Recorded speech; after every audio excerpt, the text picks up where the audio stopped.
Back to guys English to story and स्वागत करता हूं एक नए वीडियो में।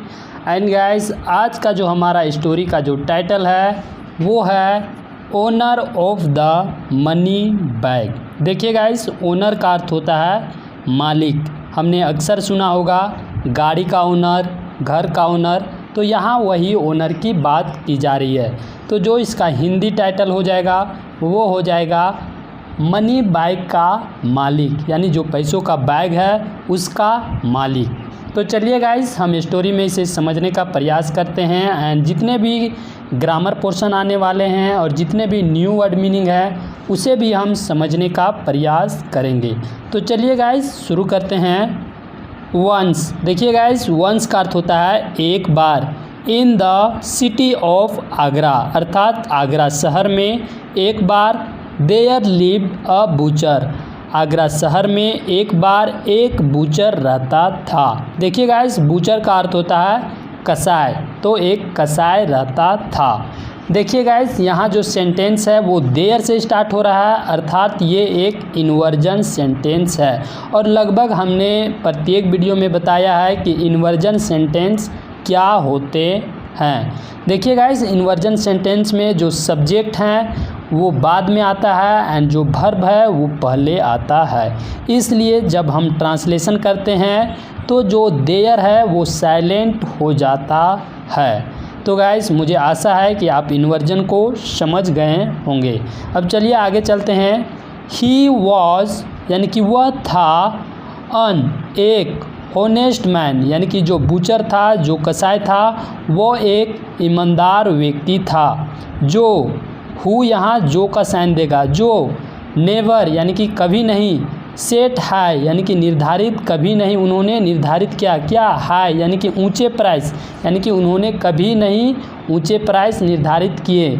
और एडल्टरेटेड, देखिए एडल्टरेटेड का अर्थ होता है मिलावट, किसमें, द मीट यानी कि मांस में। ही सोल्ड, यानी यहाँ कहने का अर्थ यह है कि जो भी उन्होंने मांस बेची उनमें उन्होंने कभी भी हाई प्राइस यानी कि ऊंचे दाम निर्धारित नहीं किए। और उन्होंने और क्या नहीं किया, उन्होंने कभी भी उस मांस में मिलावट नहीं की। जो मांस उन्होंने बेचा उस मांस में उन्होंने कभी मिलावट नहीं की। ये यहाँ कहने का अर्थ है। एंड गाइस, इस लाइन में समझने वाली बात यह है कि यहाँ जो हु है वो एक रिलेटिव प्रोनाउन है।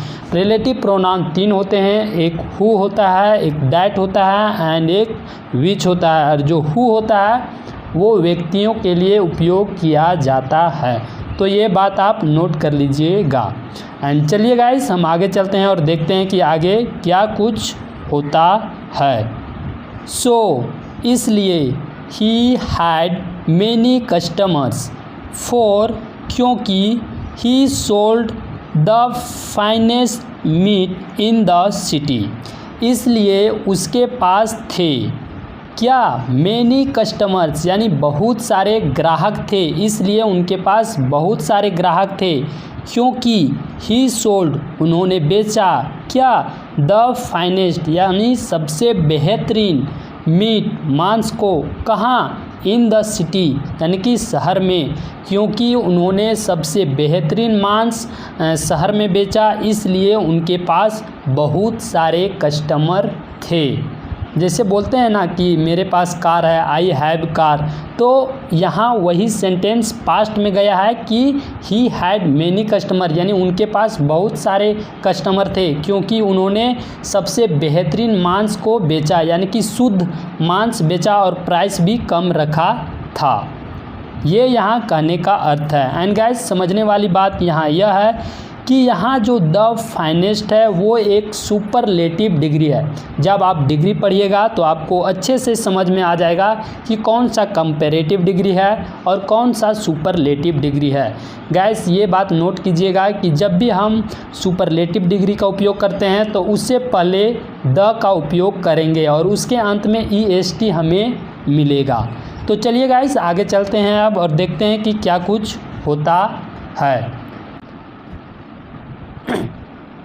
एवरीवन, सभी लोग, इन the city knew about his shop, and they often recommended the shop to their friends and family। अब देखिए गाइस, यहाँ कहने का अर्थ है कि एवरीवन यानी सभी लोग इन द सिटी शहर में न्यू यानी जानते थे। न्यू ये न्यू ईयर वाला नहीं है, बल्कि ये KNOW नो यानी कि जानने वाला जो नो है उसका पास्ट है। तो सभी लोग शहर में जानते थे किसके बारे में, अबाउट हिज शॉप यानी कि उस दुकान के बारे में, एंड और दे ओफन रिकमेंडेड और वो अक्सर रिकमेंड यानी कि सिफारिश करते थे द शॉप उस दुकान का, किन से, टू देयर फ्रेंड्स अपने दोस्तों से और अपने फैमिली से। हम भी अक्सर करते हैं कि जब कोई दुकान में हमें अच्छी चीज़ें और कम दामों में जब हमें मिलती है तो हम अपने फैमिली और अपने अपने फैमिली मेम्बर और अपने दोस्तों से यह सिफारिश करते हैं कि आप उस दुकान में जाना, आपको वहाँ अच्छे और सस्ते प्राइस में वस्तुएं मिल जाएगी। तो यहाँ वही हो रहा है कि सभी लोग जो हैं वो अपने दोस्तों को और अपने फैमिली को सिफारिश कर रहे हैं कि ये दुकान सबसे बेस्ट है। अब चलिए आगे चलते हैं। ऑन फेस्टिवल्स त्योहारों पर his shops would be flooded by people and the butcher would be busy all the day serving them. अब देखिए गाइस, यहाँ कहने का अर्थ यह है कि त्योहारों पर उसकी दुकान में लोगों की बाढ़ आ जाती थी। यानी यहाँ कहने का अर्थ है कि उन फेस्टिवल यानी कि त्योहारों पर उसके दुकान में लोगों की बाढ़ आ जाती थी, यानी कि ऐसा होता था, यानी बाढ़ आ जाती थी। देखिए वुड का प्रयोग किया गया है कि ऐसा होता था यानी पास्ट में कि बाढ़ आ जाती थी, किनका, लोगों का, एंड और द बूचर और जो कसाई था वुड व्यस्त और वो व्यस्त हो जाता था ऑल डे पूरा दिन सर्विंग देने के लिए, क्या किनको, देम यानी उन लोगों को मांस देने के लिए वो पूरा दिन व्यस्त हो जाता था। ये यहाँ कहने का अर्थ है। देखिए गाइस, यहाँ जो वुड है वो विल का पास्ट के रूप में यूज हो रहा है कि ऐसा घटना होता था यानी कि बाढ़ लग जाती थी, और यहाँ भी वुड भी व्यस्त यानी कि वो व्यस्त हो जाता था। कौन, जो बूचर था वो व्यस्त हो जाता था। अब चलिए गाइस आगे देखते हैं कि आगे स्टोरी में क्या कुछ होता है। On one such a day, देखिए guys on one such a day का अर्थ जो होगा वो होगा ऐसे ही एक दिन। अ ग्रेन मर्चेंट यानी कि ऐसे ही एक दिन एक ग्रेन मर्चेंट। देखिए ग्रेन का अर्थ होता है अनाज एंड मर्चेंट का अर्थ होता है सौदागर या बोल सकते हैं व्यापारी। तो ऐसे ही एक दिन जो एक अनाज का जो सौदागर था या व्यापारी था, केम टू आया, कहाँ, द बूचर शॉप यानी कि उस कसाई के दुकान में आया। देखिए गाइस यहाँ बूचर में एपोस्ट्रोफिस लगकर एस आ रहा है जिसका अर्थ होता है ओफ, यानी ये का साइन देता है कि बूचर के शॉप में जो मर्चेंट था, ग्रेन व्यापारी था, वो आया। ये यहाँ कहने का अर्थ है। चलिए गाइस अब आगे चलते हैं और देखते हैं आगे क्या होता है। The butcher was counting his money. देखिए गाइस यहाँ कहने का अर्थ है कि जो बूचर था वो काउंटिंग यानी कि गिन रहा था हिज मनी देन, यानी कि जिस समय जो ग्रेन मर्चेंट था उसके दुकान में आया उसी समय जो कसाई था वो अपने पैसे को गिन रहा था। ये यहाँ कहने का अर्थ है। अब चलिए आगे देखते हैं उसके बाद क्या कुछ होता है। The merchant asked for a KG of meat, यानी जो मर्चेंट था, जो ग्रेन व्यापारी था, जो ग्रेन का सौदागर था, उन्होंने कहा क्या, for a KG of meat, यानी कि वो जब आया तो उसके बाद उन्होंने 1 केजी मीट देने के लिए उन्होंने कहा कि 1 केजी मुझे मांस दे दो, या मांस के लिए उन्होंने 1 केजी मांस के लिए उन्होंने कहा। The merchant asked for a KG of meat. उसके बाद देखिए क्या होता है। The butcher placed his money bag on the counter and left to get the meat from the store.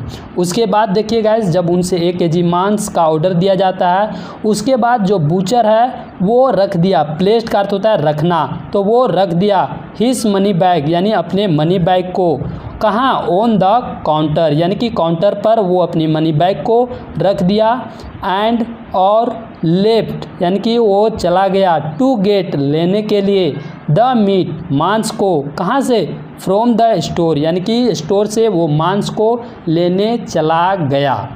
ये यहाँ कहने का अर्थ है। उसके बाद देखिए क्या होता है आगे, बट लेकिन, व्हेन ही रिटर्न लेकिन जब वो वापस आया यानी कि जब वो मांस लेकर वापस आया, ही वॉज सरप्राइज्ड यानी कि वो आश्चर्यचकित हो गया, जैसे ही वो वापस आया वो आश्चर्यचकित हो गया, अचंभित हो गया।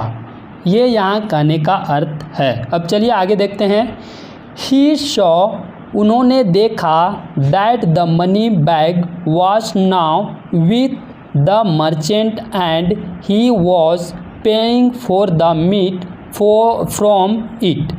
अब देखिए गाइस, उन्होंने देखा यानी जो बूचर था यानी जो कसाई था, उन्होंने देखा दैट कि द मनी बैग जो पैसों का जो बैग था, वाज नाउ अब था यानी कि अब जो मनी बैग था, विथ द मर्चेंट यानी अब मर्चेंट के पास था, एंड और ही वॉज पेइंग यानी वो पैसा दे रहा था, पे कर रहा था, किसके लिए, तो फोर लगाकर बता रहा है, के लिए, द मीट यानी जो मीट 1 kg उन्होंने लिया था उसी के लिए उस मनी बैग से पे कर रहा था, फ्रॉम इट यहाँ जो इट है वो उस मनी बैग के लिए आ रहा है कि उसी मनी बैग से जो मर्चेंट था वो पैसे निकाल कर बूचर को दे रहा था। ये यहाँ कहने का अर्थ है। अब चलिए गाइस, इस लाइन में वैसी ऐसे भी कोई चीज़ समझने वाली बात नहीं है, तो हम चलिए आगे चलते हैं और देखते हैं कि आगे क्या कुछ होता है। The butcher was very angry. अब देखिए गाइस, यहाँ कहने का अर्थ है कि जो बूचर था, जो कसाई था, वो बहुत ही गुस्से में था। The butcher was very angry. अब देखिए क्या होता है आगे, ही सेड उन्होंने कहा, एक्सक्यूज मी सर माफ़ कीजिएगा महाशय या माफ़ कीजिएगा सर। देखिए गाइस, एक्सक्यूज मी जब हम न्यू व्यक्ति से अक्सर बात करने की कोशिश करते हैं उस समय हम इसका प्रयोग करते हैं। तो जो बूचर था वो बहुत गुस्से में था और उन्होंने कहा, एक्सक्यूज मी सर माफ़ कीजिएगा श्रीमान या माफ़ कीजिएगा सर। आई थिंक मैं सोचता हूँ, you have stolen my money bag यानी कि मैं सोचता हूँ कि आपने मेरा मनी बैग यानी जो पैसों का बैग है वो चुराया। ये यहाँ बूचर के द्वारा यानी कि जो कसाई है उनके द्वारा कहा जा रहा है, किसे, उस ग्रेन मर्चेंट को। अब चलिए आगे चलते हैं। I had left it on the counter before I went to get the meat. अब देखिए गाइस, यहाँ कहने का अर्थ है कि मैं सोचता हूँ कि आपने मेरा मनी बैग चुराया। आई हैड हमने छोड़ा था। देखिए आई हैड लेफ्ट यानी कि हमने छोड़ा था, इट इसे, ऑन द काउंटर यानी काउंटर पर, किससे पहले, तो बिफोर लगाकर बताया है, before I went to get the meat यानी मेरे मीट लेने जाने से पहले मैं इसे काउंटर पर छोड़ा था। ये यहाँ बूचर के द्वारा बोला गया है। अब चलिए गाइस आगे देखते हैं कि आगे क्या कुछ होता है, क्या उन दोनों के बीच विवाद होता है या नहीं। तो चलिए आगे देखते हैं। The merchant said. अब देखिए गाइस, जो मर्चेंट है उन्होंने कहा, how dare you call me a thief यानी तुम्हारी हिम्मत कैसे हुई मुझे एक चोर कहने की। देखिए यहाँ जो हाउ डेयर यू का अर्थ होता है, जो इसका अर्थ होता है वो होता है तुमने हिम्मत कैसे की। जैसे हम एक वर्ड के सेंटेंस के द्वारा आपको समझाने का प्रयास कर रहे हैं कि how day you touch me. ये जो सेंटेंस है आपने अक्सर लोगों को बोलते हुए सुना होगा कि how day you touch me यानी तुमने मुझे छूने की हिम्मत कैसे की। उसी प्रकार यहाँ जो ग्रेन व्यापारी है वो कसाई से बोल रहा है कि how dare you call me a thief यानी तुम्हारी हिम्मत कैसे हुई मुझे एक चोर कहने की। उसके बाद देखिए क्या होता है, this is my money bag, यानी कि यह मेरा पैसों का बैग है।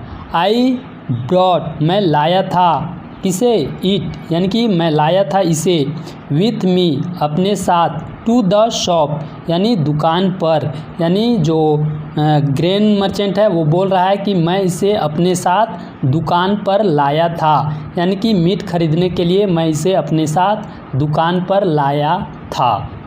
ये यहाँ कहने का अर्थ है। तो चलिए गाइस हम आगे देखते हैं अगले स्लाइड में कि आगे और क्या कुछ होता है, क्या उन दोनों के बीच विवाद या कुछ और भी होता है। आप यहाँ डायग्राम में देख सकते हैं कि जो मर्चेंट है और जो व्यापारी है और जो बूचर है वो एक दूसरे के समक्ष खड़े हैं, एंड जो यहाँ शायद बीरबल है वो उनको हैंड ओवर कर रहे हैं उनके बैग को। तो गाइस हम अगले स्लाइड में देखेंगे कि आगे क्या कुछ होता है। तो चलिए हम अगले स्लाइड में चलते हैं और देखते हैं कि आगे क्या होता है। चलिए गाइस हम अगले स्लाइड में आ गए हैं, एंड हमने पिछले स्लाइड में देखा कि किस प्रकार से उन दोनों के बीच जो विवाद है वो काफ़ी बढ़ता ही जा रहा है। अब चलिए आगे देखते हैं कि क्या कुछ होता है। द बूचर सेड, अब देखिए जो बूचर था उन्होंने कहा, अब क्या कहा, how can I believe you have not taken my bag from the counter. अब देखिए जो बूचर है उन्होंने कहा कि यह मैं कैसे विश्वास कर सकता हूँ कि तुमने मेरा बैग काउंटर से नहीं लिया। हाउ कैन आई बिलीव, मैं कैसे विश्वास कर सकता हूँ, you have not taken my bag, कि तुमने मेरा बैग नहीं लिया, कहाँ से, फ्रॉम द काउंटर, काउंटर से। अब चलिए आगे देखते हैं। द मर्चेंट रिप्लाई, यानी इस बात पर जो मर्चेंट है, जो ग्रेन व्यापारी है, वो रिप्लाई करते हुए, जवाब देते हुए कहता है, how can I believe you have left your bag on the counter. अब देखिए उसके बाद का रिप्लाई करते हुए ये भी बोल रहा है कि यह मैं कैसे विश्वास कर सकता हूँ कि तुमने छोड़ा था योर बैग, अपने बैग को, कहाँ, ऑन द काउंटर, यानी काउंटर के ऊपर आपने यह छोड़ा था, ये मैं कैसे विश्वास कर सकता हूँ। ये यहाँ कहने का अर्थ है। अब चलिए आगे देखते हैं आगे क्या होता है। यू मैट, आप शायद, बी मेकिंग, बना रहे हैं, it up so that I am forced to give my bag to you. अब देखिए गाइस यहाँ कहने का अर्थ है कि हो सकता है कि आप इसे बना रहे हो ताकि सो दैट मैं आपको अपना बैग देने के लिए मजबूर हो जाऊं, force to give my bag to you, कि मैं अपना बैग देने के लिए आपको मजबूर हो जाऊं। देखिए यहाँ पैसिव का उपयोग किया गया है, आई एम के बाद थर्ड फॉर्म का प्रयोग किया गया है। तो मुझे आशा है गाइस आप समझ गए होंगे, एंड चलिए हम आगे चलते हैं और देखते हैं कि आगे स्टोरी में क्या कुछ होता है। A fight broke out between the butcher and the merchant. अब देखिए गाइस जो एक लड़ाई थी वो छिड़ गई। अब फाइट एक लड़ाई, ब्रोक आउट का अर्थ होता है छिड़ जाना, बिटवीन तो दो लोगों के बीच छिड़ा है इसलिए बिटवीन का उपयोग किया गया है। तो एक लड़ाई छिड़ गई किनके बीच, उस बूचर यानी कि उस कसाई के बीच और उस ग्रेन व्यापारी के बीच। अब देखिए गाइस इसमें समझने वाली बात यह है कि जब भी हमें दो लोगों की बात हो रही है तो हमें बिटवीन लगाना है या हमें बिटवीन लगा हुआ मिलेगा। अगर दो से यहाँ अधिक होते तो एमंग का प्रयोग होता। एंड हमेशा ध्यान रखिएगा कि बिटवीन और एंड का पेयर बनता है, तो जहाँ भी बिटवीन हमें मिलेगा उसके आगे हमें एंड मिलेगा ही मिलेगा। तो ये बात आप नोट कर लीजिएगा। अब चलिए आगे चलते हैं। Many people gathered around them. अब देखिए लड़ाई हो रहा है, दोनों के बीच जंग छिड़ गई है, तो जो बहुत सारे लोग थे, मैनी पीपल एकत्र हो गए हैं, अराउंड देम यानी उनके आसपास बहुत सारे लोग जो थे वो एकत्र हो गए। उसके बाद देखिए क्या होता है। फाइनली अंततः समवन किसी ने सजेस्टेड यानी कि सुझाव दिया, उनको सजेशन किया, दैट कि दे वेंट टू बीरबल यानी किसी ने उनको सजेशन दिया कि आप लोगों को बीरबल के पास जाना चाहिए। ये यहाँ सजेशन दिया उन दोनों को किसी व्यक्ति के द्वारा दिया गया। उसके बाद देखिए वो दोनों क्या करते हैं, he would find a way of solving this problem. अब देखिए जो बीरबल हैं वो फाइंड करेंगे, खोजेंगे क्या, अ वे एक रास्ता, किसका, ऑफ सोल्विंग यानी कि हल करने का, दिस प्रॉब्लम इस समस्या का हल करने का एक रास्ता कौन ढूंढेंगे, बीरबल ढूंढेंगे। ये यहाँ कहने का अर्थ है। देखिए ही जो यहाँ है वो बीरबल के लिए उपयोग हो रहा है कि ही वुड फाइंड कि वो खोजेंगे एक रास्ता इस प्रॉब्लम को सोल्व करने का।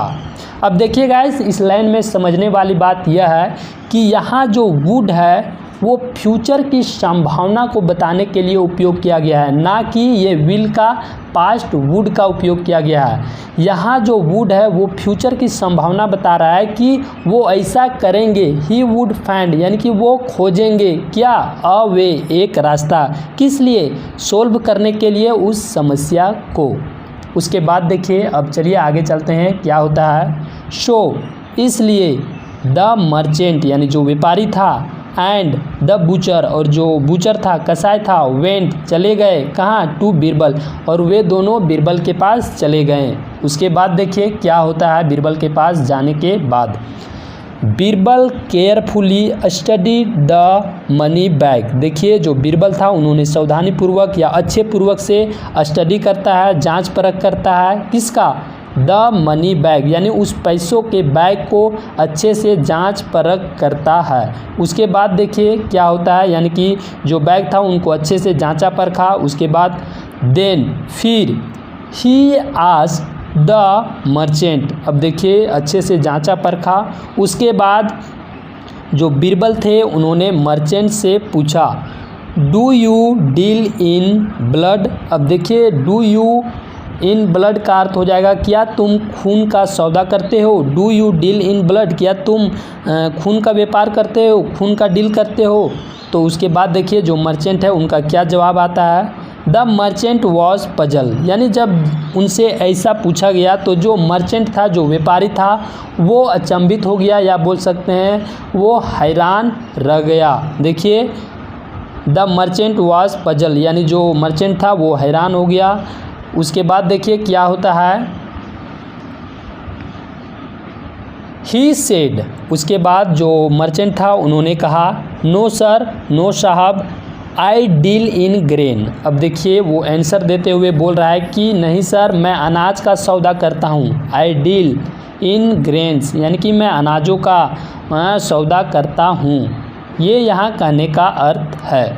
उसके बाद देखिए आगे क्या होता है, I am scared of blood so much that it makes me feel dizzy। अब देखिए गाइस यहाँ कहने का अर्थ है कि जो व्यापारी है वो बोल रहा है कि मुझे ब्लड से इतना ज़्यादा डर लगता है कि, देखिए I am scared of blood so much that यानी मुझे ब्लड से इतना ज़्यादा डर लगता है कि it makes me feel dizzy यानी मुझे इससे इतना डर लगता है कि इससे मुझे क्या चक्कर आने लगता है, मुझे अचंभित या चक्कर लगता है। डिजी का अर्थ होता है चक्कर आना, कि मुझे कैसा फील होता है, इससे चक्कर फील होता है। ये यहाँ मर्चेंट के द्वारा कहा गया। देखिए I am scared of blood so much that it makes me feel dizzy यानी कि मुझे ब्लड से इतना ज़्यादा डर लगता है कि मुझे इससे चक्कर आने लगता है। ये बात ग्रेन व्यापारी जिन्होंने चुराए थे वो बैग, वो इस जवाब को देते हुए बीरबल से कहा। उसके बाद देखिए आगे क्या होता है, आई ट्राई, देखिए मर्चेंट ही बोल रहा है, I try to stay away from it. अब देखिए वो बोल रहा है कि मैं कोशिश करता हूँ इससे दूर रहने का। I try to stay away from it यानी मैं कोशिश करता हूँ इससे दूर रहने का। एज मच एज पॉसिबल यानी जितना संभव हो सके, जितना पॉसिबल हो सके उतना मैं कोशिश करता हूँ इनसे दूर रहने का। उसके बाद देखिए और क्या होता है आगे, बीरबल स्माइल्ड। अब देखिए जो बीरबल हैं वो मुस्कुराएं। अब देखिए जो बीरबल हैं वो मुस्कुराएं। उसके बाद क्या होता है, and handed the bag to the butcher. अब देखिए जो बीरबल हैं वो मुस्कुराए, इनके प्रश्न यानी कि उनके प्रश्न का ऐसा जब जवाब मिला तो जो बीरबल हैं वो मुस्कुराए एंड हैंडेड यानी कि सौंप दिए किसको, द बैग यानी उस बैग को, किसे, द बूचर यानी उस बैग को बूचर को सौंप दिए। ये यहाँ कहने का अर्थ है। उसके बाद देखिए क्या होता है, the bag has blood stain on it. अब देखिए जो बीरबल है वो उनसे कहा जा रहा है कि देखिए बीरबल ने कहा the bag has blood stain on it, यानी यहाँ कहने का अर्थ है कि ब्लड पर खून के धब्बे लगे हुए हैं या खून का दाग लगा हुआ है। ये यहाँ कहने का अर्थ है। देखिए the bag has blood stains on it, यानी जो बैग है उन पर ब्लड के दाग लगे हुए हैं। Some of the coins are also stain with blood. And यहाँ कहने का अर्थ यह है कि कुछ जो सिक्के हैं वो भी खून से रंगे हैं। सम ऑफ द कॉइन्स यानी कुछ जो सिक्के हैं, आर ऑल्सो यानी कि वो भी, स्टेन्ड विथ ब्लड यानी कि वो भी जो सिक्के हैं वो खून से रंगे हैं। एक तो यहाँ कहने का अर्थ है कि जो बैग है वो भी ब्लड से रंगा है, यानी कि उन पर भी बैग जो ब्लड का धब्बा है या दाग है, और साथ ही कुछ जो उनके अंदर सिक्के हैं वो भी खून से रंगे हैं। अब चलिए आगे देखते हैं कि आगे और क्या कुछ होता है।